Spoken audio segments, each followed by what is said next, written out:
Joshua 1. Divine promise of assistance. After Moses, the servant of the Lord, had died, the Lord said to Moses' aide Joshua, son of Nun, Moses my servant is dead. So now, you and the whole people with you, prepare to cross the Jordan to the land that I will give the Israelites. Every place where you set foot I have given you, as I promised Moses. All the land of the Hittites, from the wilderness and the Lebanon east to the great river Euphrates and west to the great sea, will be your territory. No one can withstand you as long as you live. As I was with Moses, I will be with you. I will not leave you nor forsake you. Be strong and steadfast, so that you may give this people possession of the land I swore to their ancestors that I would give them. Only be strong and steadfast, being careful to observe the entire law which Moses my servant enjoined on you. Do not swerve from it either to the right or to the left, that you may succeed wherever you go. Do not let this book of the law depart from your lips. Recite it by day and by night, that you may carefully observe all that is written in it. Then you will attain your goal, then you will succeed. I command you, be strong and steadfast. Do not fear nor be dismayed, for the Lord, your God, is with you wherever you go. So Joshua commanded the officers of the people, go through the camp and command the people, prepare your provisions, for 3 days from now you shall cross the Jordan here, to march in and possess the land the Lord, your God, is giving as your possession. The Transjordan tribes. Joshua addressed the Reubenites, the Gadites, and the half-tribe of Manasseh. Remember what Moses, the servant of the Lord, commanded you when he said, the Lord, your God, is about to give you rest. He will give you this land. Your wives, your children, and your livestock may remain in the land Moses gave you here beyond the Jordan. But all the warriors among you must cross over armed, ahead of your kindred, and you must help them until the Lord has settled your kindred, and they like you possess the land the Lord, your God, is giving them. Afterward you may return and possess your own land, which Moses, the servant of the Lord, has given you east of the Jordan. They answered Joshua, we will do all you have commanded us, and we will go wherever you send us. As completely as we obeyed Moses, we will obey you. Only, may the Lord, your God, be with you as God was with Moses. Anyone who rebels against your orders and does not obey all your commands shall be put to death. Only be strong and steadfast. Joshua 2. Spies saved by Rahab. Then Joshua, son of Nun, secretly sent out 2 spies from Shittim, saying, go, reconnoiter the land and Jericho. When the 2 reached Jericho, they went into the house of a prostitute named Rahab, where they lodged. But a report was brought to the king of Jericho. Some men came here last night, Israelites, to spy out the land. So the king of Jericho sent Rahab the order, bring out the men who have come to you and entered your house, for they have come to spy out the entire land. The woman had taken the 2 men and hidden them, so she said, true, the men you speak of came to me, but I did not know where they came from. At dark, when it was time to close the gate, they left, and I do not know where they went. You will have to pursue them quickly to overtake them. Now, she had led them to the roof, and hidden them among her stalks of flax spread out there. But the pursuers set out along the way to the fords of the Jordan. As soon as they had left to pursue them, the gate was shut. Before the spies lay down, Rahab went up to them on the roof and said, I know that the Lord has given you the land, that a dread of you has come upon us, and that all the inhabitants of the land tremble with fear because of you. For we have heard how the Lord dried up the waters of the Red Sea before you when you came out of Egypt, and what you did to Sihon and Og, the 2 kings of the Amorites beyond the Jordan, whom you destroyed under the ban. We heard, and our hearts melted within us. Everyone is utterly dispirited because of you, since the Lord, your God, is God in heaven above and on earth below. Now then, swear to me by the Lord that, since I am showing kindness to you, you in turn will show kindness to my family. Give me a reliable sign that you will allow my father and mother, brothers and sisters, and my whole family to live, and that you will deliver us from death. We pledge our lives for yours, they answered her. If you do not betray our mission, we will be faithful in showing kindness to you when the Lord gives us the land. Then she let them down through the window with a rope, for she lived in a house built into the city wall. Go up into the hill country, she said, that your pursuers may not come upon you. Hide there for 3 days, until they return, then you may go on your way. They answered her, we are free of this oath that you made us take, unless, when we come into the land, you tie this scarlet cord in the window through which you are letting us down. Gather your father and mother, your brothers, and all your family into your house. Should any of them pass outside the doors of your house, their blood will be on their own heads, and we will be guiltless. But if anyone in your house is harmed, their blood will be on our heads. If, however, you betray our mission, we will be free of the oath you have made us take. Let it be as you say, she replied, and sent them away. When they were gone, she tied the scarlet cord in the window. They went up into the hill country, where they stayed 3 days until their pursuers, who had sought them all along the road without finding them, returned. Then the 2 came back down from the hills, crossed the Jordan to Joshua, son of Nun, and told him all that had happened to them. They assured Joshua, the Lord has given all this land into our power. Indeed, all the inhabitants of the land tremble with fear because of us. Joshua 3. Preparations for crossing the Jordan. Early the next morning, Joshua and all the Israelites moved from Shittim and came to the Jordan, where they stayed before crossing over. 3 days later the officers went through the camp and issued these commands to the people. When you see the ark of the covenant of the Lord, your God, which the Levitical priests will carry, you must break camp and follow it, that you may know the way to take, for you have not gone over this road before. But let there be a space of 2,000 cubits between you and the ark. Do not come nearer to it. Joshua also said to the people, Sanctify yourselves, for tomorrow the Lord will perform wonders among you. And he told the priests, Take up the ark of the covenant and cross ahead of the people. So they took up the ark of the covenant and went before the people. Then the Lord said to Joshua, Today I will begin to exalt you in the sight of all Israel, that they may know that, as I was with Moses, so I will be with you. Now command the priests carrying the ark of the covenant, when you come to the edge of the waters of the Jordan, there take your stand. So Joshua said to the Israelites, Come here and listen to the words of the Lord, your God. He continued, By this you will know that there is a living God in your midst. He will certainly dispossess before you the Canaanites, Hittites, Hivites, Perizzites, Girgashites, Amorites, and Jebusites. The ark of the covenant of the Lord of the whole earth will cross the Jordan before you. And now choose 12 men, one from each of the tribes of Israel. When the soles of the feet of the priests carrying the ark of the Lord of the whole earth, touch the waters of the Jordan, it will cease to flow, the water flowing down from upstream will halt in a single heap. The crossing begun. The people set out from their tents to cross the Jordan, with the priests carrying the ark of the covenant ahead of them. When those bearing the ark came to the Jordan and the feet of the priests bearing the ark were immersed in the waters of the Jordan which overflows all its banks during the entire season of the harvest, the waters flowing from upstream halted, standing up in a single heap for a very great distance indeed, from Adam, a city in the direction of Zarethan. Those flowing downstream toward the salt sea of the Arabah disappeared entirely. Thus the people crossed over opposite Jericho. The priests carrying the ark of the covenant of the Lord stood on dry ground in the Jordan riverbed, while all Israel crossed on dry ground, until the whole nation had completed the crossing of the Jordan. Joshua 4. Memorial stones. After the entire nation had completed the crossing of the Jordan, the Lord said to Joshua, Choose 12 men from the people, one from each tribe, and command them, Take up 12 stones from this spot in the Jordan riverbed where the priests have been standing. Carry them over with you, and place them where you are to stay tonight. Summoning the 12 men he had selected from among the Israelites, one from each tribe, Joshua said to them, Go to the Jordan riverbed in front of the ark of the Lord, your God, lift to your shoulders 1 stone apiece, so that they will equal in number the tribes of the Israelites. In the future, these are to be a sign among you. When your children ask you, What do these stones mean to you? You shall answer them, The waters of the Jordan ceased to flow before the ark of the covenant of the Lord when it crossed the Jordan. Thus these stones are to serve as a perpetual memorial to the Israelites. The 12 Israelites did as Joshua had commanded. They took up 12 stones from the Jordan riverbed as the Lord had said to Joshua, one for each of the tribes of the Israelites. They carried them along to the campsite, and there they placed them. Joshua set up the 12 stones that had been in the Jordan riverbed on the spot where the priests stood who were carrying the ark of the covenant. They are there to this day. The priests carrying the ark stood in the Jordan riverbed until everything had been done that the Lord had commanded Joshua to tell the people, just as Moses had commanded Joshua. The people crossed over quickly, and when all the people had completed the crossing, the ark of the Lord also crossed, and the priests were now in front of them. The Reubenites, Gadites, and half-tribe of Manasseh armed, marched in the vanguard of the Israelites, as Moses had ordered. About 40,000 troops, equipped for battle, crossed over before the Lord to the plains of Jericho for war. That day the Lord exalted Joshua in the sight of all Israel, and so during his whole life, they feared him as they had feared Moses. Then the Lord said to Joshua, Command the priests carrying the ark of the covenant to come up from the Jordan. Joshua commanded the priests, Come up from the Jordan, and when the priests carrying the ark of the covenant of the Lord had come up from the Jordan riverbed, as the soles of their feet regained the dry ground, the waters of the Jordan resumed their course and as before overflowed all its banks. The people came up from the Jordan on the 10th day of the first month, and camped in Gilgal on the eastern limits of Jericho.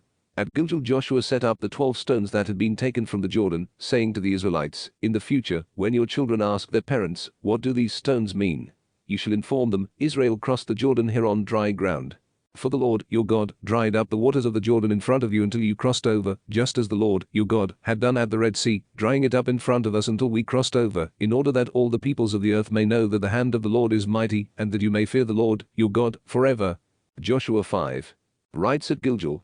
When all the kings of the Amorites to the west of the Jordan and all the kings of the Canaanites by the sea heard that the Lord had dried up the waters of the Jordan before the Israelites until they crossed over, their hearts melted, and they were utterly dispirited because of the Israelites.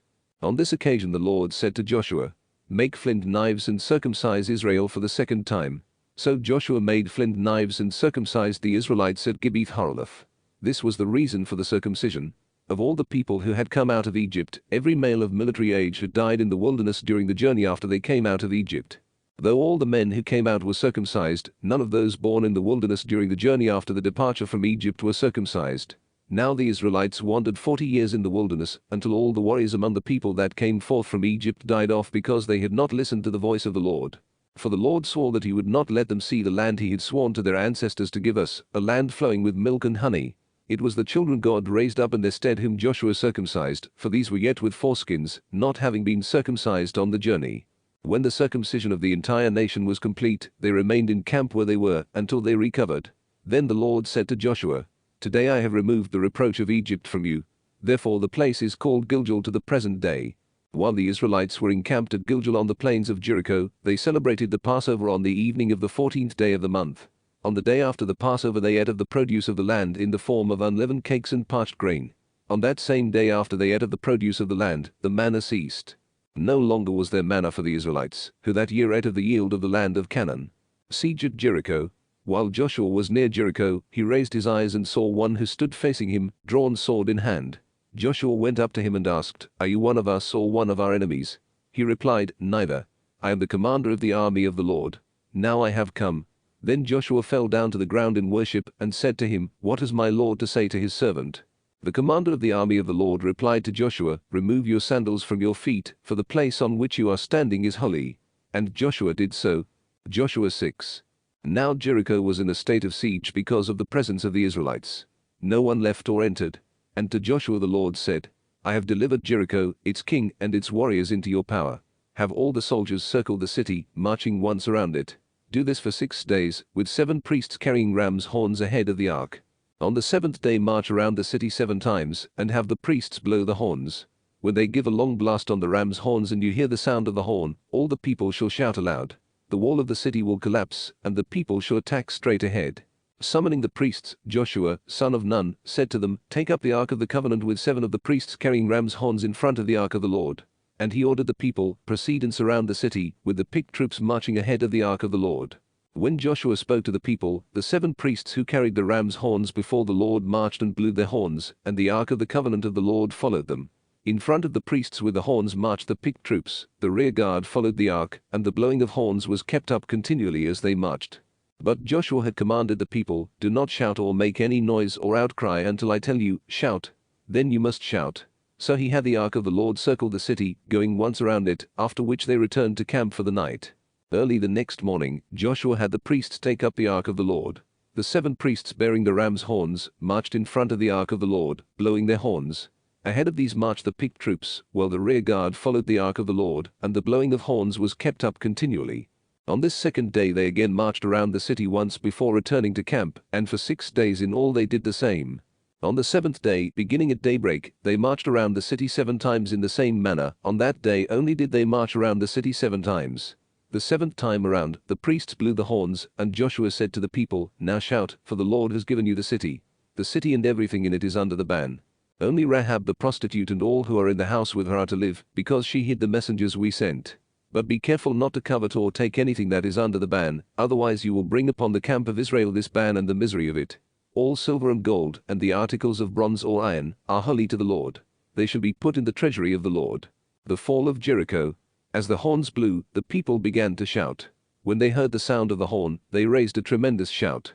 The wall collapsed, and the people attacked the city straight ahead and took it.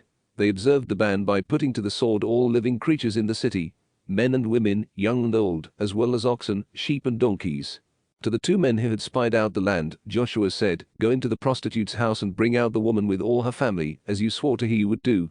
The spies entered and brought out Rahab, with her father, mother, brothers, and all her family. Her entire family they led forth and placed outside the camp of Israel. The city itself they burned with all that was in it, but the silver, gold, and articles of bronze and iron they placed in the treasury of the house of the Lord. Because Rahab the prostitute had hidden the messengers whom Joshua had sent to reconnoiter Jericho, Joshua let her live, along with her father's house and all her family, who dwell in the midst of Israel to this day. On that occasion Joshua imposed the oath, "Cursed before the Lord be the man who attempts to rebuild this city, Jericho. At the cost of his firstborn will he lay its foundation, and at the cost of his youngest son will he set up its gates." Thus the Lord was with Joshua so that his fame spread throughout the land. Joshua 7. Defeat at Ai. But the Israelites acted treacherously with regard to the ban. Achan, son of Carmi, son of Zabdi, son of Zerah, the tribe of Judah, took goods that were under the ban, and the anger of the Lord fled up against the Israelites. Joshua next sent men from Jericho to Ai, which is near Beth-aven and east of Bethel, with the order, "Go up and reconnoiter the land." When they had explored Ai, they returned to Joshua and advised, "Do not send all the people up. If only about 2,000 or 3,000 go up, they can attack and overcome Ai. You need not tire all the people. The enemy there are few." About 3,000 of the people made the attack, but they fled before the army at Ai, who killed some 36 of them. They pursued them from the city gate to the Shebram, and defeated them on the descent, so that the confidence of the people melted away like water. Joshua, together with the elders of Israel, tore their garments and fell face down before the ark of the Lord until evening, and they threw dust on their heads. "Alas, Lord God," Joshua prayed, "why did you ever allow this people to cross over the Jordan, delivering us into the power of the Amorites, that they might destroy us? Would that we had been content to dwell on the other side of the Jordan. Please, Lord, what can I say, now that Israel has turned its back to its enemies? When the Canaanites and the other inhabitants of the land hear of it, they will close in around us and efface our name from the earth. What will you do for your great name?" The Lord replied to Joshua, "Stand up. Why are you lying there? Israel has sinned. They have transgressed the covenant which I enjoined on them. They have taken goods subject to the ban. They have stolen and lied, placing the goods in their baggage. If the Israelites cannot stand up to their enemies, but must turn their back to them, it is because they are under the ban. I will not continue to be with you unless you remove that which is banned from among you. Get up, sanctify the people.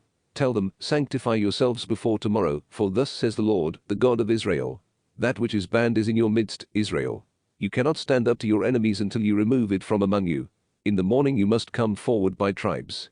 The tribe which the Lord designates shall come forward by clans, the clan which the Lord designates shall come forward by families, the family which the Lord designates shall come forward one by one. Whoever is designated as having incurred the ban shall be destroyed by fire, with all that is his, because he has transgressed the covenant of the Lord, and has committed a shameful crime in Israel." Achan's guilt and punishment. Early the next morning Joshua had Israel come forward by tribes, and the tribe of Judah was designated. Then he had the clans of Judah come forward, and the clan of Zerah was designated. He had the clan of Zerah come forward by families, and Zabdi was designated. Finally he had that family come forward one by one, and Achan, son of Carmi, son of Zabdi, son of Zerah, the tribe of Judah, was designated. Joshua said to Achan, "My son, give glory to the Lord, the God of Israel, and praise him by telling me what you have done. Do not hide it from me." Achan answered Joshua, "I have indeed sinned against the Lord, the God of Israel. This is what I have done. Among the spoils, I saw a beautiful Babylonian mantle, 200 shekels of silver, and a bar of gold 50 shekels in weight. I coveted them and I took them. They are now hidden in the ground inside my tent, with the silver underneath."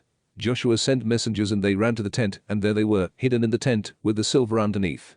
They took them from the tent, brought them to Joshua and all the Israelites, and spread them out before the Lord. Then Joshua and all Israel took Achan, son of Zerah, with the silver, the mantle, and the bar of gold, and with his sons and daughters, his ox, his donkey and his sheep, his tent, and all his possessions, and led them off to the valley of Achor. Joshua said, "What misery have you caused us? May the Lord bring misery upon you today." And all Israel stoned him to death. They burned them with fire and they stoned them. Over Achan they piled a great heap of stones, which remains to the present day. Then the Lord turned from his anger. That is why the place is called the Valley of Achor to this day. Joshua 8. Capture of Ai. The Lord then said to Joshua, "Do not be afraid or dismayed. Take all the army with you and prepare to attack Ai. I have delivered the king of Ai into your power, with his people, city, and land. Do to Ai and its king what you did to Jericho and its king, except that you may take its spoil and livestock as plunder. Set an ambush behind the city." So Joshua and all the soldiers prepared to attack Ai. Picking out 30,000 warriors, Joshua sent them off by night with these orders: "See that you ambush the city from the rear. Do not be very far from the city. All of you must be ready. The rest of the people and I will come up to the city, and when they make a sortie against us as they did the last time, we will flee from them. They will keep coming out after us until we have drawn them away from the city, for they will think they are fleeing from us as they did the last time. When we flee, then you rise from ambush and take possession of the city, which the Lord, your God, will deliver into your power. When you have taken the city, set it on fire in obedience to the Lord's command. These are my orders to you." Then Joshua sent them away. They went to the place of ambush, taking up their position to the west of Ai, toward Bethel. Joshua, however, spent that night with the army. Early the next morning Joshua mustered the army and went up to Ai at its head, with the elders of Israel. When all the troops he led were drawn up in position before the city, they pitched camp north of Ai, on the other side of the ravine. he took about 5,000 warriors and set them in ambush between Bethel and Ai, west of the city. Thus the people took up their stations, with the main body north of the city and the ambush west of it, and Joshua waited overnight in the valley. The king of Ai saw this, and he and all his army came out very early in the morning to engage Israel in battle at the place in front of the Arabah, not knowing that there was an ambush behind the city. Joshua and the main body of the Israelites fled toward the wilderness, pretending defeat, until the last of the soldiers in the city had been called out to pursue them. Since they were drawn away from the city, with everyone pursuing Joshua, not a soldier remained in Ai or Bethel. They abandoned the city, leaving it open, as they pursued Israel. Then the Lord directed Joshua, "Stretch out the javelin in your hand toward Ai, for I will deliver it into your power." Joshua stretched out the javelin in his hand toward the city, and as soon as he did so, the men in ambush rose from their post, rushed in, captured the city, and immediately set it on fire. By the time the army of Ai looked back, the smoke from the city was going up to the heavens. Escape in any direction was impossible, because the Israelites retreating toward the wilderness now turned on their pursuers, for when Joshua and the main body of Israelites saw that the city had been taken by ambush and was going up in smoke, they struck back at the forces of Ai. Since those in the city came out to intercept them, Ai's army was hemmed in by Israelites on both sides, who cut them down without any fugitives or survivors except the king, whom they took alive and brought to Joshua. When Israel finished killing all the inhabitants of Ai in the open, who had pursued them into the wilderness, and all of them to the last man fell by the sword, then all Israel returned and put to the sword those inside the city. There fell that day a total of 12,000 men and women, the entire population of Ai. Joshua kept the javelin in his hand stretched out until he had carried out the ban on all the inhabitants of Ai. However, the Israelites took for themselves as plunder the livestock and the spoil of that city, according to the command of the Lord issued to Joshua. Then Joshua destroyed Ai by fire, reducing it to an everlasting mound of ruins, as it remains today. He had the king of Ai hanged on a tree until evening. Then at sunset Joshua ordered the body removed from the tree and cast at the entrance of the city gate, where a great heap of stones was piled up over it, which remains to the present day. Altar on Mount Ebal. Later, on Mount Ebal, Joshua built to the Lord, the God of Israel, an altar of unhewn stones on which no iron tool had been used, just as Moses, the servant of the Lord, had commanded the Israelites, as recorded in the book of the law. On this altar they sacrificed burnt offerings to the Lord and made communion sacrifices. There, in the presence of the Israelites, Joshua inscribed upon the stones a copy of the law written by Moses. And all Israel, resident, alien and native alike, with their elders, officers, and judges, stood on either side of the ark, facing the Levitical priests who were carrying the ark of the covenant of the Lord. Half of them were facing Mount Gerizim and half Mount Ebal, just as Moses, the servant of the Lord, had first commanded for the blessing of the people of Israel. Then were read aloud all the words of the law, the blessings and the curses, exactly as written in the book of the law. Every single word that Moses had commanded, Joshua read aloud to the entire assembly, including the women and children, and the resident aliens among them. Joshua 9. Confederacy against Israel. When the news reached all the kings west of the Jordan, in the mountain regions and in the Shephelah, and all along the coast of the Great Sea as far as the Lebanon, Hittites, Amorites, Canaanites, Perizzites, Hivites, and Jebusites, they gathered together to launch a common attack against Joshua and Israel. The Gibeonite deception. On hearing what Joshua had done to Jericho and Ai, the inhabitants of Gibeon formed their own scheme.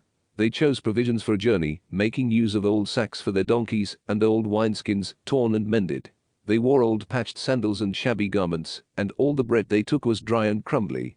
Thus they journeyed to Joshua in the camp at Gilgal, where they said to him and to the Israelites, "We have come from a far-off land, now, make a covenant with us."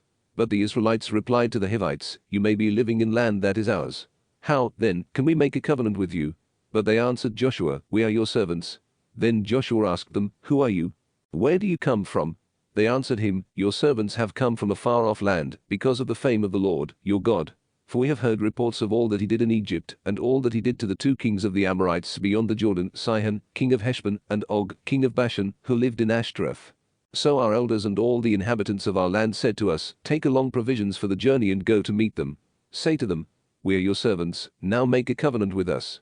This bread of ours was still warm when we brought it from home as provisions the day we left to come to you, but now it is dry and crumbly. Here are our wineskins, which were new when we filled them, but now they are torn. Look at our garments and sandals, they are worn out from the very long journey." Then the Israelite leaders partook of their provisions, without inquiring of the Lord. So Joshua made peace with them and made a covenant to let them live, which the leaders of the community sealed with an oath. Gibeonites made vassals. 3 days after the covenant was made, the Israelites heard that these people were from nearby and would be living in Israel. The third day on the road, the Israelites came to the cities of Gibeon, Chephirah, Beeroth, and Kiriath-Jearim, but did not attack them, because the leaders of the community had sworn to them by the Lord, the God of Israel. When the entire community grumbled against the leaders, these all remonstrated with. Thus the leaders said to them, "Let them live, and become hewers of wood and drawers of water for the entire community." So the community did as the leaders advised them. Joshua summoned the Gibeonites and said to them, "Why did you deceive us and say, 'We live far off from you'? You live among us. Now are you accursed? Every one of you shall always be a slave, hewers of wood and drawers of water, for the house of my God." They answered Joshua, "Your servants were fully informed of how the Lord, your God, commanded Moses his servant that you be given the entire land, and that all its inhabitants be destroyed before you.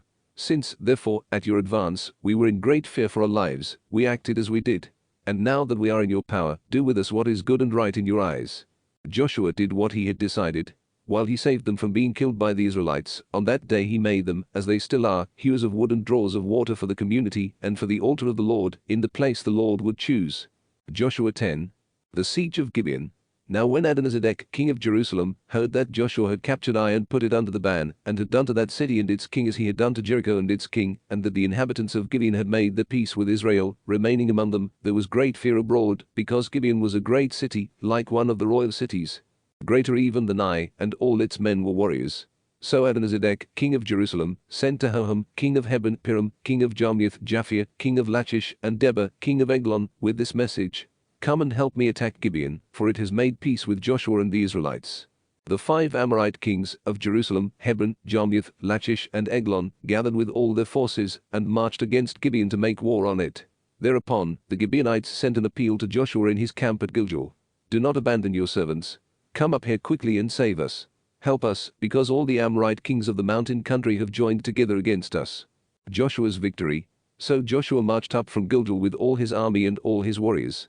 The Lord said to Joshua, "Do not fear them, for I have delivered them into your power. Not one of them will be able to withstand you." After an all-night march from Gilgal, Joshua made a surprise attack upon them, and the Lord threw them into disorder before Israel. The Israelites inflicted a great slaughter on them at Gibeon, and pursued them down the Beth-horon slope, attacking them as far as Azekah and Makkedah. While they fled before Israel along the descent of Beth-horon, the Lord hurled great stones from the heavens above them all the way to Azekah, killing many. More died from these hailstones than the Israelites killed with the sword. It was then, when the Lord delivered up the Amorites to the Israelites, that Joshua prayed to the Lord, and said in the presence of Israel: "Sun, stand still at Gibeon. Moon, in the valley of Ajalon." The sun stood still. The moon stayed, while the nation took vengeance on its foes. This is recorded in the book of Jasher. The sun halted halfway across the heavens, not for an entire day did it press on. Never before or since was there a day like this, when the Lord obeyed the voice of a man, for the Lord fought for Israel. Then Joshua and all Israel returned to the camp at Gilgal. Execution of Amorite kings. The 5 kings who had fled hid in the cave at Makkedah. When Joshua was told, "The 5 kings have been found hiding in the cave at Makkedah," he said, "Roll large stones to the mouth of the cave, and post guards over it. But do not remain there yourselves. Pursue your enemies, and harry them in the rear. Do not allow them to reach their cities, for the Lord, your God, has delivered them into your power." Once Joshua and the Israelites had finally inflicted the last blows in this very great slaughter, and the survivors had escaped from them into the fortified cities, all the army returned to Joshua and the camp at Makkedah in victory. No one uttered a sound against the Israelites. Then Joshua said, "Open the mouth of the cave and bring me those 5 kings from the cave." They did so. They brought out to him from the cave the 5 kings of Jerusalem, Hebron, Jarmuth, Lachish, and Eglon. When they brought the 5 kings out to Joshua, he summoned all the army of Israel, and said to the commanders of the soldiers who had marched with him, "Come forward and put your feet on the necks of these kings." They came forward and put their feet upon their necks. Then Joshua said to them, "Do not be afraid or dismayed, be firm and steadfast. This is what the Lord will do to all the enemies against whom you fight." Thereupon Joshua struck and killed the kings, and hanged them on 5 trees, where they remained hanging until evening. At sunset Joshua commanded that they be taken down from the trees, and be thrown into the cave where they had hidden. Over the mouth of the cave large stones were placed, which remain until this very day. Conquest of southern Canaan. Makkedah too, Joshua captured and put to the sword at that time. He put the city, its king, and every person in it under the ban, leaving no survivors. Thus he did to the king of Makkedah what he had done to the king of Jericho. Joshua then passed on with all Israel from Makkedah to Libnah, and attacked it, and the Lord delivered it, with its king, into the power of Israel. He put it to the sword with every person there, leaving no survivors. Thus he did to its king what he had done to the king of Jericho. Joshua next passed on with all Israel from Libnah to Lachish, where they set up a camp during the attack. The Lord delivered Lachish into the power of Israel, so that on the second day Joshua captured it and put it to the sword with every person in it, just as he had done to Libnah. At that time Horam, king of Jezer, came up to help Lachish, but Joshua defeated him and his people, leaving him no survivors. From Lachish, Joshua passed on with all Israel to Eglon, encamping near it. They attacked it and captured it the same day, putting it to the sword. On that day he put under the ban every person in it, just as he had done at Lachish. From Eglon, Joshua went up with all Israel to Hebron, which they attacked and captured. They put it to the sword with its king, all its cities, and every person there, leaving no survivors, just as Joshua had done to Eglon. He put it under the ban and every person in it. Then Joshua and all Israel turned back to NABRE and attacked it, capturing it with its king and all its cities. They put them to the sword and put under the ban every person in it, leaving no survivors. Thus he did to NABRE and its king what he had done to Hebron, as well as to Libnah and its king. Joshua conquered the entire land, the mountain regions, the Negeb, the Shephelah, and the mountain slopes, with all their kings. He left no survivors, but put under the ban every living being, just as the Lord, the God of Israel, had commanded. Joshua conquered them from Kadesh Barnea to Gaza, and all the land of Goshen to Gibeon. All these kings and their lands Joshua captured all at once, for the Lord, the God of Israel, fought for Israel. Thereupon Joshua with all Israel returned to the camp at Gilgal. Joshua 11. Northern Confederacy. When Jabin, king of Hazor, learned of this, he sent a message to Jobab, king of Madon, to the king of Shimron, to the king of Achshiph, and to the northern kings in the mountain regions, and in the Arabah near Chinnereth, in the Shephelah, and in Naphath Dor to the west. These were Canaanites to the east and west, Amorites, Hittites, Perizzites, and Jebusites in the mountain regions, and Hivites at the foot of Hermon in the land of Mizpah. They came out with all their troops, an army numerous as the sands on the seashore, and with a multitude of horses and chariots. All these kings made a pact, and together they marched to the waters of Merom, where they encamped to fight against Israel. The Lord said to Joshua, "Do not fear them, for by this time tomorrow I will present them slain to Israel. You must hamstring their horses and burn their chariots." Joshua with his whole army came upon them suddenly at the waters of Merom and fell upon them. The Lord delivered them into the power of the Israelites, who defeated them and pursued them to Greater Sidon, to Misrephoth-Maim, and eastward to the valley of Mizpeh. They struck them all down, leaving no survivors. Joshua did to them as the Lord had commanded. He hamstringed their horses and burned their chariots. Conquest of northern Canaan. At that time Joshua, turning back, captured Hazor and struck down its king with the sword, for Hazor formerly was the chief of all those kingdoms. He also struck down with the sword every person there, carrying out the ban, till none was left alive. Hazor itself he burned. All the cities of those kings, and the kings themselves, Joshua captured and put to the sword, carrying out the ban on them, as Moses, the servant of the Lord, had commanded. However, Israel did not destroy by fire any of the cities built on their mounds, except Hazor, which Joshua burned. All the spoil and livestock of these cities the Israelites took as plunder, but the people they put to the sword, until they had destroyed the last of them, leaving none alive. As the Lord had commanded his servant Moses, so Moses commanded Joshua, and Joshua acted accordingly. He left nothing undone that the Lord had commanded Moses should be done. Survey of the conquest. So Joshua took all this land, the mountain regions, the entire Negeb, all the land of Goshen, the Shephelah, the Arabah, as well as the mountain regions and Shephelah of Israel, from Mount Halak, that rises towards Seir as far as Baal-Gad in the Lebanon valley at the foot of Mount Hermon. All their kings he captured and put to death. Joshua waged war against all these kings for a long time. With the exception of the Hivites who lived in Gibeon, no city made peace with the Israelites. All were taken in battle. For it was the Lord's doing to make their hearts obstinate to meet Israel in battle, that they might be put under the ban without mercy, and be destroyed as the Lord had commanded Moses. At that time Joshua penetrated the mountain regions and exterminated the Anakim in Hebron, Debir, Anab, the entire mountain region of Judah, and the entire mountain region of Israel. Joshua put them and their cities under the ban, so that no Anakim were left in the land of the Israelites. However, some survived in Gaza, in Gath, and in Ashdod. Thus Joshua took the whole land, just as the Lord has said to Moses. Joshua gave it to Israel as their heritage, apportioning it among the tribes. And the land had rest from war. Joshua 12. Lists of conquered kings. These are the kings of the land whom the Israelites conquered and whose lands they occupied, east of the Jordan, from the river Arnon to Mount Hermon, including all the eastern section of the Arabah. First, Sihon, king of the Amorites, who lived in Heshbon. His domain extended from Aroer, which is on the bank of the Wadi Arnon, to include the Wadi itself, and the land northward through half of Gilead to the Wadi Jabbok at the border with the Ammonites, as well as the Arabah from the eastern side of the Sea of Chinnereth, as far south as the eastern side of the Salt Sea of the Arabah, in the direction of Beth Jeshemoth. Southward under the slopes of Pisgah.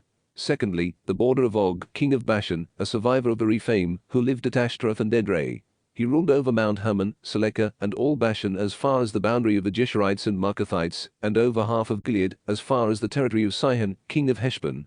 It was Moses, the servant of the Lord, and the Israelites who conquered them. Moses, the servant of the Lord, gave possession of the land to the Reubenites, the Gadites, and the half-tribe of Manasseh. This is a list of the kings of the land whom Joshua and the Israelites conquered west of the Jordan, from Baal-Gad in the Lebanon valley to Mount Halak which rises towards Seir. Joshua apportioned their land and gave possession of it to the tribes of Israel. It included the mountain regions and Shephelah, the Arabah, the slopes, the wilderness, and the Negeb, belonging to the Hittites, Amorites, Canaanites, Perizzites, Hivites, and Jebusites. The king of Jericho, 1. The king of Ai, which is near Bethel, 1. The king of Jerusalem, 1. The king of Hebron, 1. The king of Jarmuth, 1. The king of Lachish, 1. The king of Eglon, 1. The king of Jezer, 1. The king of Debir, 1. The king of Judah, 1. The king of Hormah, 1. The king of Rad, 1. The king of Libnah, 1. The king of Adullam, 1. The king of Makkedah, 1. The king of Bethel, 1. The king of Tapua, 1. The king of Hepher, 1. The king of Aphek, 1. The king of Lashon, 1. The king of Maiden, 1. The king of Hazor, 1. The king of Shimron, 1. The king of Atshif, 1. The king of Tanich, 1. The king of Megiddo, 1. The king of Kedesh, 1. The king of Jokneam at Carmel, 1. The king of Dor in Naphath Dor, 1. The king of Goim at Gilgal, 1. And the king of Tirzah, 131 kings in all. Joshua 13. Division of land commanded. When Joshua was old and advanced in years, the Lord said to him, Though now you are old and advanced in years, a very large part of the land still remains to be possessed. This is the remaining land. All Geshur and all the districts of the Philistines, from the stream adjoining Egypt to the boundary of Ekron in the north, is reckoned Canaanite territory, though held by the 5 lords of the Philistines in Gaza, Ashdod, Ashkelon, Gath, and Ekron, also where the Avim are in the south, all the land of the Canaanites from Meroe the Sidonians to Aphek, and the boundaries of the Amorites, and the Jebelite territory, and all the Lebanon on the east, from Baal-Gad at the foot of Mount Hermon to Lebo-Hamath. All the inhabitants of the mountain regions between Lebanon and Misrephoth-Maim, all Sidonians, I will drive out before the Israelites. At least include these areas in the division of the Israelite heritage, just as I have commanded you. Now, therefore, apportion among the 9 tribes in the half-tribe of Manasseh the land which is to be their heritage. The eastern tribes. Now the other half of the tribe of Manasseh, as well as the Reubenites and Gadites, had taken as their heritage what Moses, the servant of the Lord, had given them east of the Jordan. From Aroer on the bank of the Wadi Arnon and the city in the Wadi itself, through the tableland of Medeba and Dibon, with the rest of the cities of Sihon, king of the Amorites, who reigned in Heshbon, to the boundary of the Ammonites, also Gilead and the territory of the Geshurites and Maacathites, all Mount Hermon, and all Bashan as far as Seleka, the entire kingdom in Bashan of Og, who was king at Ashtaroth and Edrei. He was a holdover from the remnant of the Rephaim. These Moses defeated and dispossessed. But the Israelites did not dispossess the Geshurites and Maacathites, so that Geshur and Maacath dwell in the midst of Israel to this day. However, Moses assigned no heritage to the tribe of Levi. The Lord, the God of Israel, is their heritage, as the Lord had promised them. Reuben. This is what Moses gave to the tribe of the Reubenites by their clans. Their territory reached from Aroer, on the bank of the Wadi Arnon, and the city in the Wadi itself, through the tableland about Medeba, to include Heshbon and all its towns on the tableland, Dibon, Bamoth-baal, Beth-baal-meon, Jahaz, Kedemoth, Mephath, Kiriathaim, Sibmah, Zereth-shahar on the knoll within the valley, Beth-peor, the slopes of Pisgah, Beth-jeshemoth, and the other cities of the tableland, and of the whole kingdom of Sihon. This Amorite king, who reigned in Heshbon, Moses had defeated, with the princes of Midian, vassals of Sihon who were settled in the land. Evi, Rechem, Zer, Hur, and Reba, Balaam, son of Beer, the diviner, the Israelites killed with the sword. Together with those they struck down. The boundary of the Reubenites was the Jordan. These cities and their villages were the heritage of the Reubenites by their clans. Gad. This is what Moses gave to the tribe of the Gadites by their clans. Their territory included Jazer, all the cities of Gilead, and half the land of the Ammonites as far as Aroer, toward Rabbah, that is, from Heshbon to Ramoth Mizpeh and Betonim, and from Mahanaim to the boundary of Lo-debar, and in the Jordan valley, Beth-haram, Beth-nimrah, Succoth, Zaphon. The other part of the kingdom of Sihon, king of Heshbon, with the bank of the Jordan to the southeastern tip of the sea of Chinnereth. These cities and their villages were the heritage of the clans of the Gadites. Manasseh.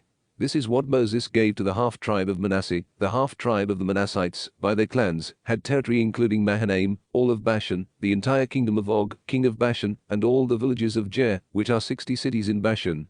Half of Gilead, with Ashtaroth and Edrei, royal cities of Og in Bashan, fell to the descendants of Machir, son of Manasseh, to half the Machirites, by their clans. These are the heritages which Moses gave when he was in the plains of Moab, beyond the Jordan east of Jericho. But Moses gave no heritage to the tribe of Levi. The Lord, the God of Israel, is their heritage, as he had promised them. Joshua 14. The western tribes. These are the portions which the Israelites received as heritage in the land of Canaan.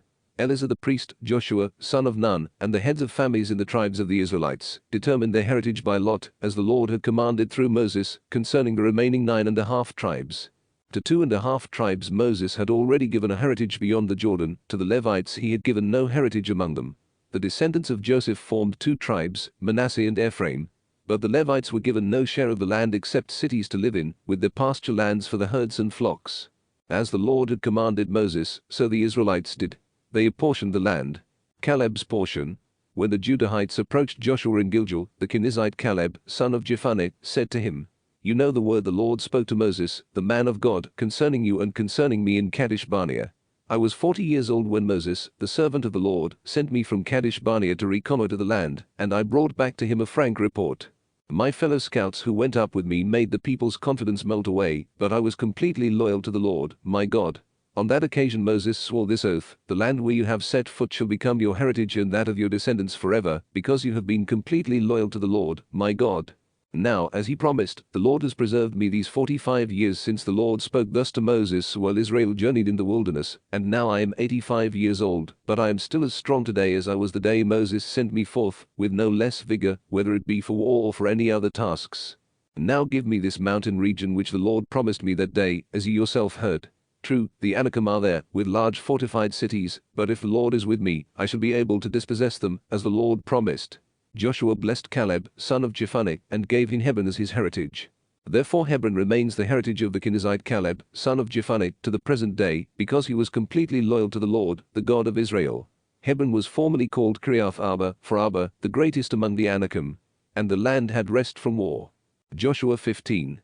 Boundaries of Judah. The lot for the tribe of Judah by their clans fell toward the boundary of Edom, the wilderness of Zin in the Negeb, in the extreme south. Their southern boundary ran from the end of the Salt Sea, from the tongue of land that faces the Negeb, and went southward below the pass of Akrabim, across through Zin, up to a point south of Kadesh Barnea, across to Hezron, and up to Adar. From there, looping around Karka, it crossed to Asman, and then joined the Wadi of Egypt before coming out of the sea. This is your southern boundary. The eastern boundary was the Salt Sea as far as the mouth of the Jordan.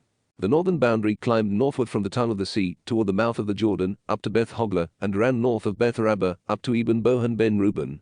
Thence the boundary climbed to Debir, north of the valley of Achor, in the direction of the Gilgal that faces the pass of Adumim, on the south side of the Wadi. From there it crossed to the waters of En Shemesh, and emerged at En Rogel. Climbing again to the valley of Ben Hinnom on the southern flank of the Jebusites, that is, Jerusalem, the boundary rose to the top of the mountain at the northern end of the valley of Rephaim, which bounds the valley of Hinnom on the west. From the top of the mountain it ran to the fountain of waters of Nephto, extended to the cities of Mount Ephron, and continued to Bala, or Kiriath Jearim. From Bala the boundary curved westward to Mount Seir, and passed north of the ridge of Mount Jearim, that is, Chesalon. It descended to Beth Shemesh, and ran across to Timnah. It then extended along the northern flank of Ekron, continued through Shikron, and across to Mount Bala, from there to include Jabneel, before it came out of the sea. The western boundary was the Great Sea and its coast. This was the complete boundary of the Judahites by their clans. Conquest by Caleb. As the Lord had commanded, Joshua gave Caleb, son of Jephunneh, a portion among the Judahites, namely, Kiriath Arba. Arba was the father of Anak, that is, Hebron. And Caleb dispossessed from there the 3 Anakim, the descendants of Anak, Sheshai, Ahiman, and Talmai. From there he marched up against the inhabitants of Debir, which was formerly called Kiriath Sepher. Caleb said, to the man who attacks Kiriath Sepher and captures it, I will give my daughter Achsah in marriage. Othniel captured it, the son of Caleb's brother Kenaz, so Caleb gave him his daughter Achsah in marriage. When she came to him, she induced him to ask her father for some land. Then, as she alighted from the donkey, Caleb asked her, What do you want? She answered, Give me a present. Since you have assigned to me land in the Negeb, give me also pools of water. So he gave her the upper and the lower pools. Cities of Judah. This is the heritage of the tribe of Judahites by their clans. The cities of the tribe of the Judahites in the extreme southern district toward Edom were Kabzeel, Eder, Jagar, Kinnah, Dimona, Adada, Kedesh, Hazah, and Ithnan, Ziph, Telem, Belath, Hazah Hadata, and Kiriath Hezron, that is, Hazah, Amam, Shema, Malada, Hazah Gada, Heshmon, Beth Pelad, Hazah Shul, Beersheba, and Beziathiah, Bala, Iam, Ezem, Eldlad, Chesel, Holma, Ziklag, Madmana, Sansana, Lebaoth, Shilham, and Ain and Rimmon, a total of 29 cities with their villages. In the Shephelah, Eshtael, Zorah, Ashna, Zano, Inganam, Tapua, Enam, Jarmuth, Adullam, Soko, Azekah, Sharaim, Adithaim, Jederah, and Jederathaim, 14 cities and their villages. Zenon, Hadasher, Migdal-Gad, Dilian, Mizpeh, Joktheel, Lachish, Bozkath, Eglon, Caban, Lamas, Chitlish, Jedereth, Beth-Dagon, Naamah, and Makkedah, 16 cities and their villages. Libnah, Ether, Ashan, Ifta, Ashna, Nezib, Kala, Achzib, and Maresha, 9 cities and their villages. Ekron and its towns and villages, from Ekron to the sea, all the towns that lie alongside Ashdod and their villages, Ashdod and its towns and villages, Gaza and its towns and villages, as far as the Wadi of Egypt and the coast of the Great Sea. In the mountain regions, Shammah, Jatta, Soko, Dana, Kiriath Sana, that is, Debir, Anab, Eshtemoh, Anim, Goshen, Holon, and Gilo, 11 cities and their villages. Arab, Duma, Eshan, Janam, Beth Tapua, Aphekah, Humta, Kiriath Arba, that is, Hebron, and Zia, 9 cities and their villages. Man, Carmel, Ziph, Jutta, Jezreel, Jokdeam, Zano, Cain, Gibeah, and Timnah, 10 cities and their villages. Halhol, Beth-Zur, Judah, Marath, Beth-Anoth, and Eltekon, 6 cities and their villages.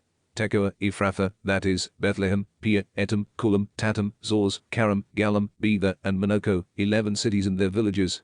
Kiriath Baal, that is, Kiriath Jearim, and Rabbah, 2 cities and their villages. In the wilderness, Beth Rabbah, Middin, Sikaka, Nibshan, Hamelah, and En-Gedi, 6 cities and their villages. But the Jebusites who lived in Jerusalem the Judahites could not dispossess, so the Jebusites dwell in Jerusalem beside the Judahites to the present day. Joshua 16. The Joseph tribes. The lot that fell to the Josephites extended from the Jordan at Jericho to the waters of Jericho east of the wilderness, then the boundary went up from Jericho to the heights at Bethel. Leaving Bethel for Luz, it crossed the ridge to the border of the Archites at Atrath, and descended westward to the border of the Japhlethites, to that of the lower Beth Horon, and to Jezer, and from there to the sea. Ephraim. Within the heritage of Manasseh and Ephraim, sons of Joseph, the dividing line for the heritage of the Ephraimites by their clans, ran from east of Atrath Added to upper Beth Horon, and thence to the sea. From Michmethath on the north, their boundary curved eastward around Tarnath Shiloh, and continued east of it to Jano. From there it descended to Atrath and Nara, and reaching Jericho, it ended at the Jordan. From Tapua the boundary ran westward to the Wadi Kana and ended at the sea. This was the heritage of the Ephraimites by their clans, including the villages that belonged to each city set aside for the Ephraimites within the heritage of the Manassites. But they did not dispossess the Canaanites living in Jezer. They live within Ephraim to the present day, though they have been put to forced labor. Joshua 17. Manasseh. Now as for the lot that fell to the tribe of Manasseh as the firstborn of Joseph. Since Manasseh's eldest son, Machir, the father of Gilead, was a warrior who had already obtained Gilead and Bashan, the allotment was now made to the rest of the Manassites by their clans. The descendants of Abiezer, Helek, Azriel, Shechem, Hepher, and Shemida. These are the other male children of Manasseh, son of Joseph, by their clans. Furthermore, Zelophehad, son of Hepher, son of Gilead, son of Machir, son of Manasseh, had no sons, but only daughters, whose names were Mahlah, Noah, Hoglah, Milcah, and Tirzah. These presented themselves to Eleazar the priest, to Joshua, son of Nun, and to the leaders, saying, The Lord commanded Moses to give us a heritage among our relatives. So in accordance with the command of the Lord, a heritage was given them among their father's relatives. Thus 10 shares fell to Manasseh apart from the land of Gilead and Bashan beyond the Jordan, since these female descendants of Manasseh received each a portion among his sons. The land of Gilead fell to the rest of the Manassites. Manasseh bordered on Asher. From Michmethath, near Shechem, another boundary ran southward to include the inhabitants of En-Tapua, because the district of Tapua belonged to Manasseh, although Tapua itself was an Ephraimite city on the border of Manasseh. This same boundary continued down to the Wadi Kana. The cities that belonged to Ephraim from among the cities in Manasseh were those to the south of that wadi. Thus the territory of Manasseh ran north of the wadi and ended at the sea. The land on the south belonged to Ephraim and that on the north to Manasseh, with the sea as their common boundary. They reached Asher on the north and Issachar on the east. Moreover, in Issachar and in Asher Manasseh was awarded Beth-Shean and its towns, Ibiam and its towns, the inhabitants of Dor and its towns, the inhabitants of Endor and its towns, the inhabitants of Taanach and its towns, the inhabitants of Megiddo and its towns. The third is Naphath Dor. Since the Manassites were not able to dispossess these cities, the Canaanites continued to inhabit this region. When the Israelites grew stronger they put the Canaanites to forced labor, but they did not dispossess them. Protest of Joseph tribes. The descendants of Joseph said to Joshua, Why have you given us only one lot and one share as our heritage? Our people are too many, because of the extent to which the Lord has blessed us. Joshua answered them, If you are too many, go up to the forest and clear out a place for yourselves there in the land of the Perizzites and Rephaim, since the mountain regions of Ephraim are so narrow. For the Josephites said, Our mountain regions are not enough for us. On the other hand, the Canaanites living in the valley region all have iron chariots, in particular those in Beth-Shean and its towns, and those in the valley of Jezreel. Joshua therefore said to Ephraim and Manasseh, the house of Joseph, You are a numerous people and very strong. You shall not have merely one share, for the mountain region which is now forest shall be yours when you clear it. Its adjacent land shall also be yours if, despite their strength and iron chariots, you dispossess the Canaanites. Joshua 18. The whole community of the Israelites assembled at Shiloh, where they set up the tent of meeting, and the land was subdued before them. The 7 remaining portions. There remained 7 tribes among the Israelites that had not yet received their heritage. Joshua therefore said to the Israelites, How much longer will you put off taking steps to possess the land which the Lord, the God of your ancestors, has given you? Choose 3 representatives from each of your tribes. I will send them to go throughout the land and describe it for purposes of acquiring their heritage. When they return to me, you shall divide it into 7 parts. Judah is to retain its territory in the south, and the house of Joseph its territory in the north. You shall bring to me here the description of the land in 7 sections. I will then cast lots for you here before the Lord, our God. For the Levites have no share among you, because the priesthood of the Lord is their heritage, while Gad, Reuben, and the half-tribe of Manasseh have already received the heritage east of the Jordan which Moses, the servant of the Lord, gave them. When those who were to describe the land were ready for the journey, Joshua commanded them, Go throughout the land and describe it, return to me, and I will cast lots for you here before the Lord in Shiloh. So they went through the land, described its cities in writing in 7 sections, and returned to Joshua in the camp at Shiloh. Joshua then cast lots for them before the Lord in Shiloh, and divided up the land for the Israelites into their separate shares. Benjamin. 1 lot fell to the tribe of Benjaminites by their clans. The territory allotted them lay between the descendants of Judah and those of Joseph. Their northern boundary began at the Jordan and went over the northern flank of Jericho, up westward into the mountains, until it reached the wilderness of Beth-aven. From there it crossed over to the southern flank of Luz, that is, Bethel. Then it ran down to Atarothada, on the mountaintop south of Lower Beth-horon. For the western border, the boundary line swung south from the mountaintop opposite Beth-horon until it reached Kiriath-baal, that is, Kiriath-jearim. This city belonged to the Judahites. This was the western boundary. The southern boundary began at the limits of Kiriath-jearim and projected to the spring at Nephto. It went down to the edge of the mountain on the north of the valley of Rephaim, where it faces the valley of Ben Hinnom, and continuing down the valley of Hinnom along the southern flank of the Jebusites, reached En-rogel. Inclining to the north, it extended to En-shemesh and thence to Jelolleth, opposite the pass of Adummim.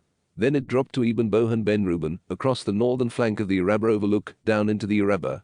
From there the boundary continued across the northern flank of Beth Hoglah and extended northward to the tongue of the Salt Sea, toward the southern end of the Jordan. This was the southern boundary. The Jordan bounded it on the east. This was how the heritage of the Benjaminites by their clans was bounded on all sides. And now the cities belonging to the tribe of the Benjaminites by their clans were Jericho, Beth Hoglah, Emek Keziz, Beth Rabbah, Zemraim, Bethel, Avim, Parah, Ophrah, Chephramoni, Ophni, and Geba, 12 cities and their villages. Also Gibeon, Ramah, Beeroth, Mizpeh, Chipher, Mozzah, Rechem, Erpil, Tarala, Zelah, Halif, the Jebusite city, that is, Jerusalem, Gibeah, and Kiriath, 14 cities and their villages. This was the heritage of the clans of Benjaminites. Joshua 19.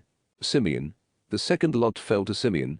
The heritage of the tribe of Simeonites by their clans lay within that of the Judahites. For their heritage they received Beersheba, Shema, Molada, Hazor Shual, Bala, Ezem, Eltolad, Bethel, Holma, Ziklag, Beth Maccaboth, Hazor Susa, Beth Lebaoth, and Sharahan, 13 cities and their villages. Also Ain, Rimmon, Ether, and Ashan, 4 cities and their villages, besides all the villages around these cities as far as Baalath-beer, that is, Ramoth-Negeb. This was the heritage of the tribe of the Simeonites by their clans. This heritage of the Simeonites was within the confines of the Judahites, for since the portion of the latter was too large for them, the Simeonites obtained their heritage within it. Zebulun. The third lot fell to the Zebulunites by their clans. The boundary of their heritage was at Sarid. Their boundary went up western through Meriel, reaching Dabasheth and the wadi that is near Jokneam. From Sarid eastward it ran to the district of Chisloth-Tabor, on to Dabarath, and up to Japhia. From there it continued eastward to Gath-Hepher and to Eth-Kazin, extended to Rimmon, and turned to Ne. Skirting north of Hanathan, the boundary ended at the valley of Iftahol. Thus, with Katarth, Nahal, Shimron, Idala, and Bethlehem, there were 12 cities and their villages. This was the heritage of the Zebulunites by their clans, these cities and their villages. Issachar. The fourth lot fell to Issachar.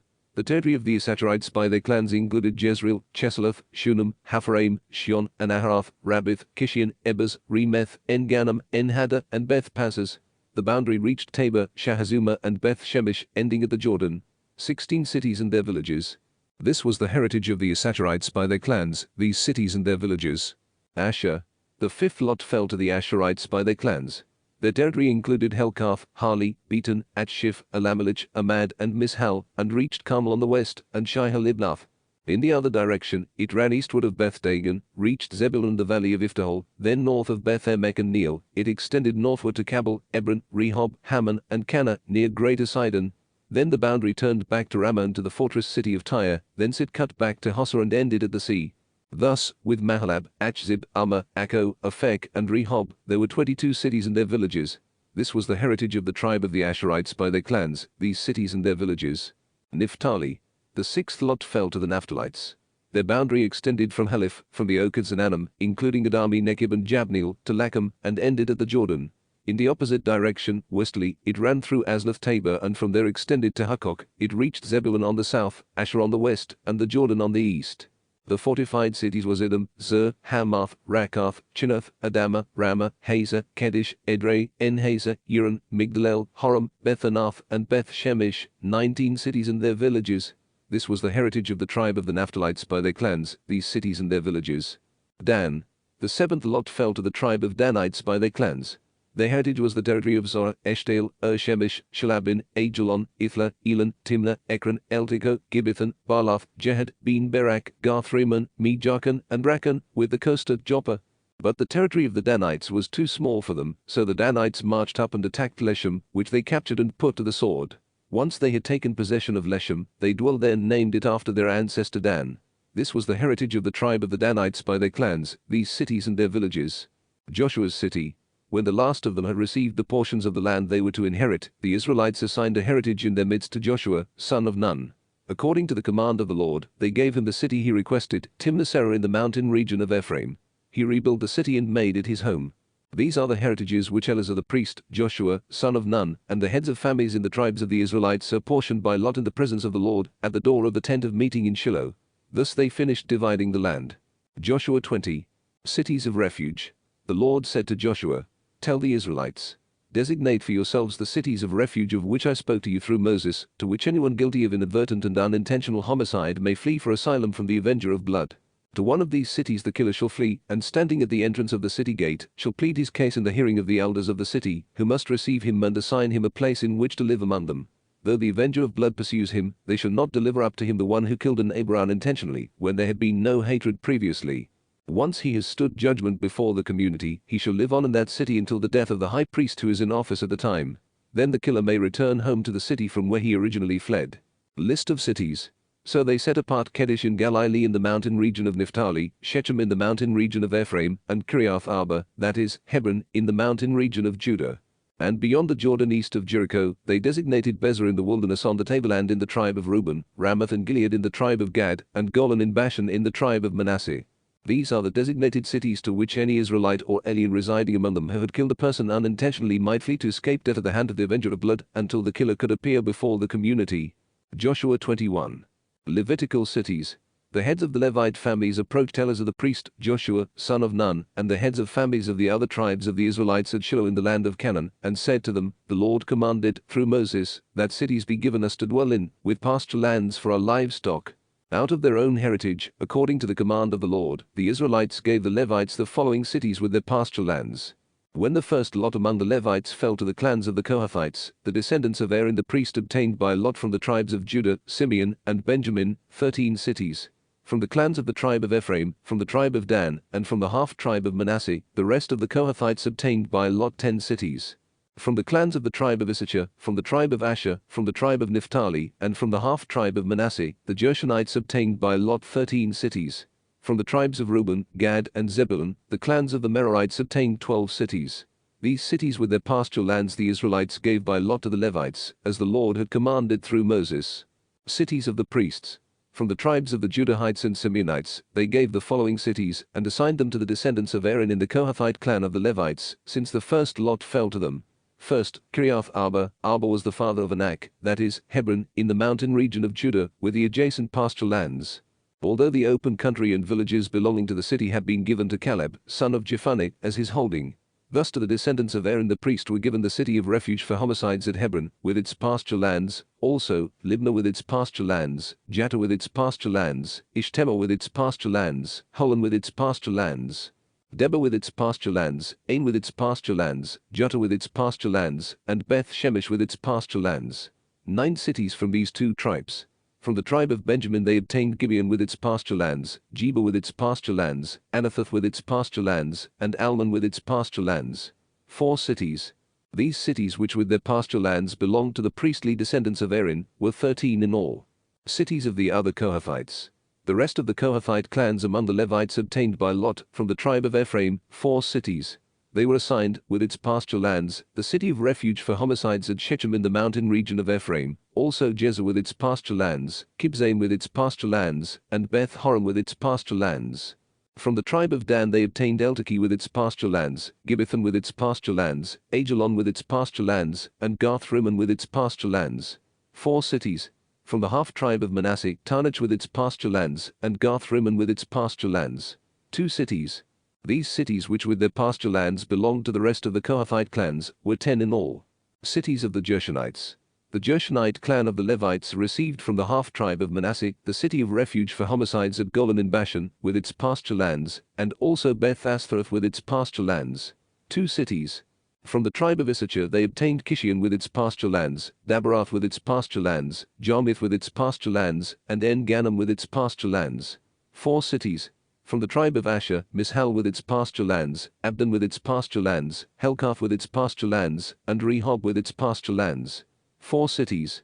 From the tribe of Naphtali, the city of refuge for homicides at Kedesh in Galilee, with its pasture lands, also Hamath with its pasture lands, and Kartan with its pasture lands.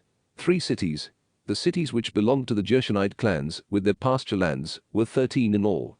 Cities of the Merarites. The Merarite clans, the last of the Levites, received, from the tribe of Zebulun, Jokneam with its pasture lands, Karta with its pasture lands, Dimnah with its pasture lands, and Nahal with its pasture lands. 4 cities. Also, across the Jordan, from the tribe of Reuben, the city of refuge for homicides at Bezer with its pasture lands, Jahaz with its pasture lands, Kedemoth with its pasture lands, and Mephath with its pasture lands. 4 cities. From the tribe of Gad, the city of refuge for homicides at Ramoth in Gilead with its pasture lands, Mahanaim with its pasture lands, Heshbon with its pasture lands, and Jazer with its pasture lands. 4 cities in all. The cities allotted to the Merarite clans, the last of the Levites, were therefore 12 in all. Thus the total number of cities within the territory of the Israelites which, with their pasture lands, belonged to the Levites, was 48.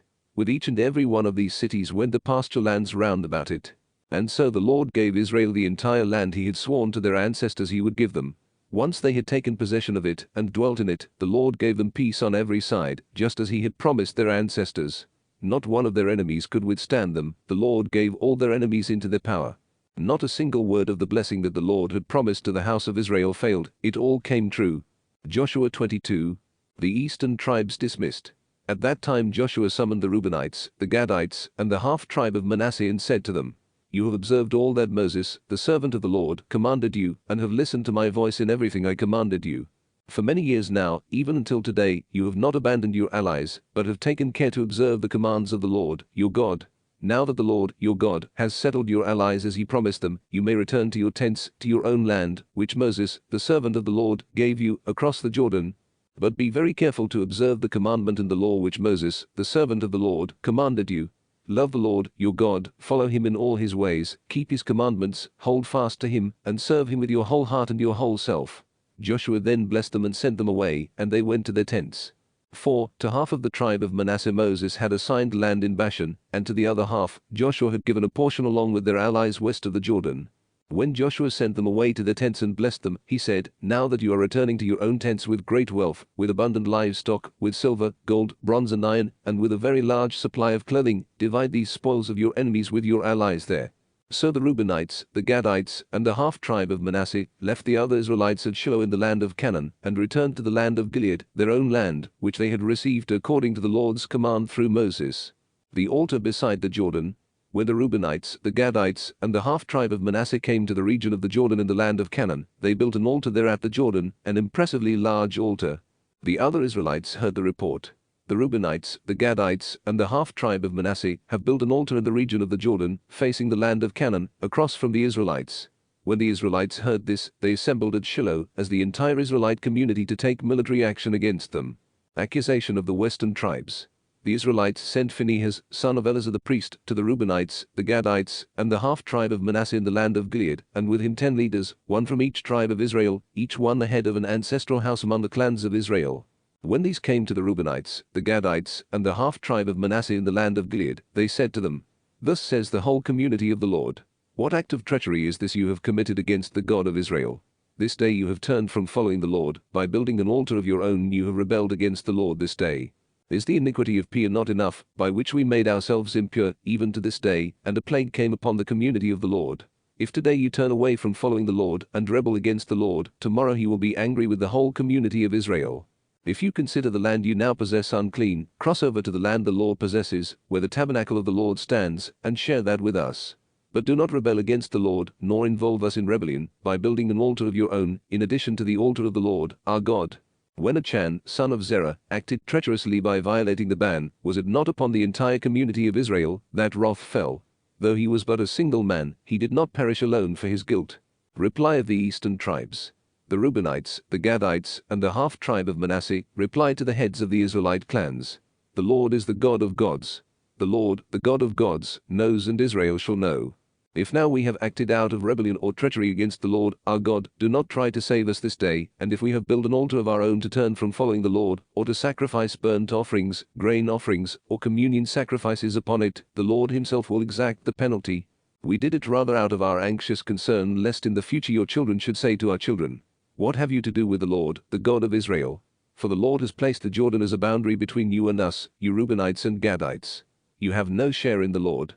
Thus your children would prevent ours from revering the Lord. So we thought, let us act for ourselves by building this altar of our own, not for burnt offerings or sacrifice, but as witness between us and you and our descendants, that we have the right to provide for the service of the Lord in his presence with our burnt offerings, sacrifices, and communion sacrifices. Now in the future your children cannot say to our children, 'You have no share in the Lord.' Our thought was that, if in the future they should speak thus to us or to our descendants, we could answer, 'Look at the copy of the altar of the Lord which our ancestors made, not for burnt offerings or for sacrifices, but a witness between you and us.' Far be it from us to rebel against the Lord or to turn now from following the Lord, by building an altar for burnt offering, grain offering, or sacrifice, in addition to the altar of the Lord, our God, which stands before his tabernacle."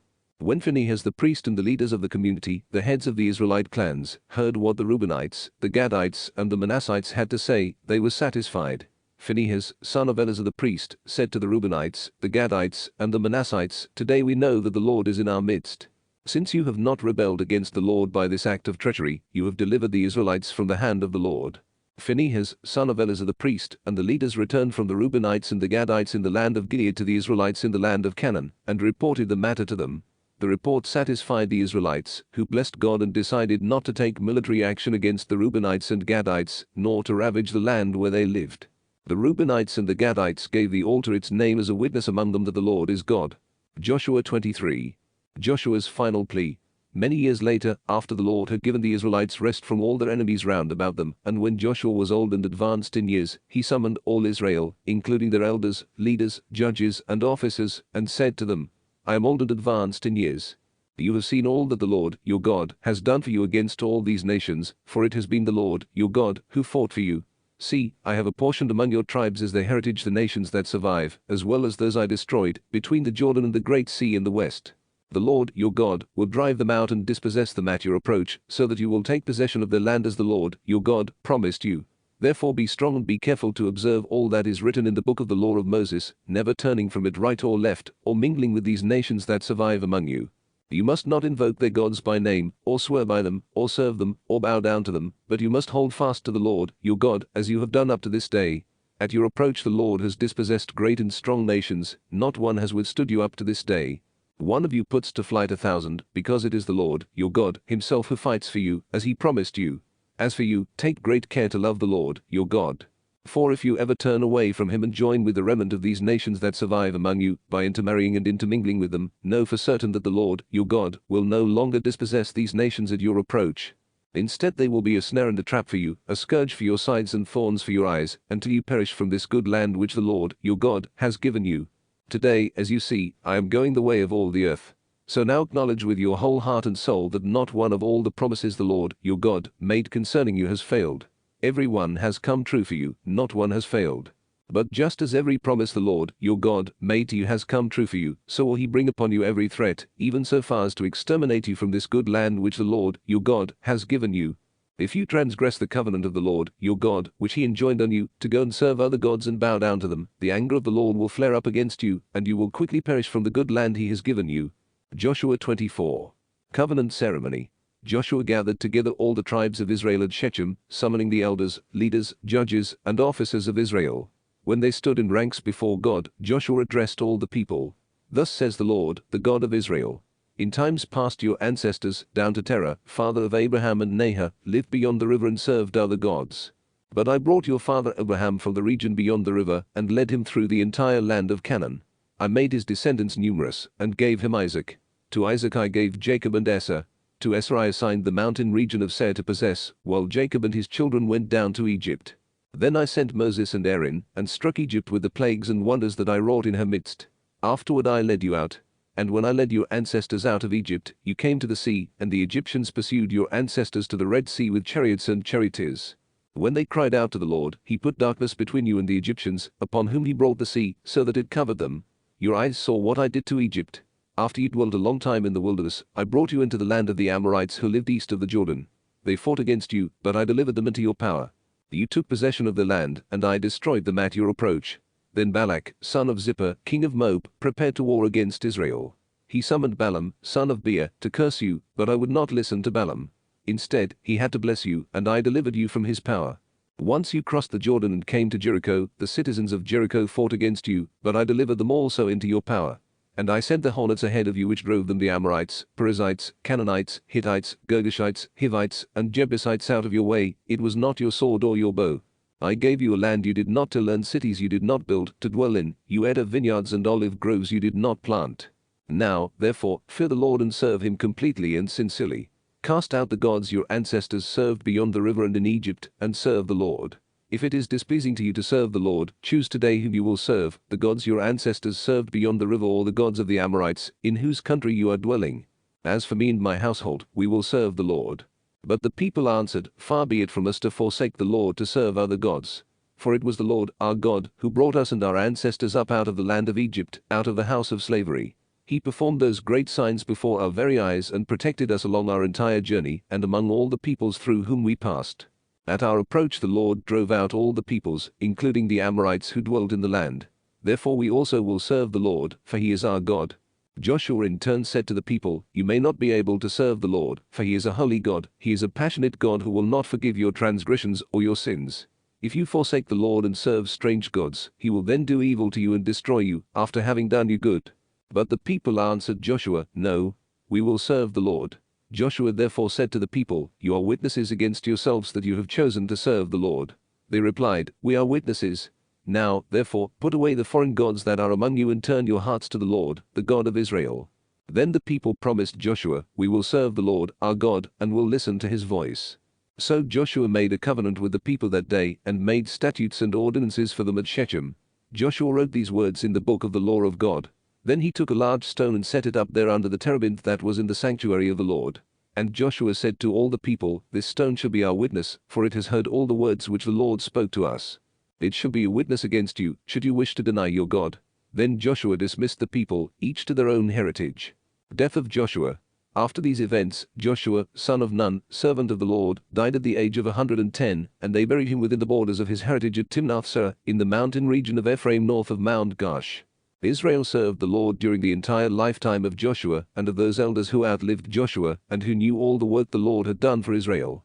The bones of Joseph, which the Israelites had brought up from Egypt, were buried in Shechem in the plot of ground Jacob had bought from the sons of Hamor, father of Shechem, for 100 pieces of money. This was a heritage of the descendants of Joseph. When Eleazar, son of Aaron, also died, he was buried on the hill which had been given to his son Phinehas in the mountain region of Ephraim.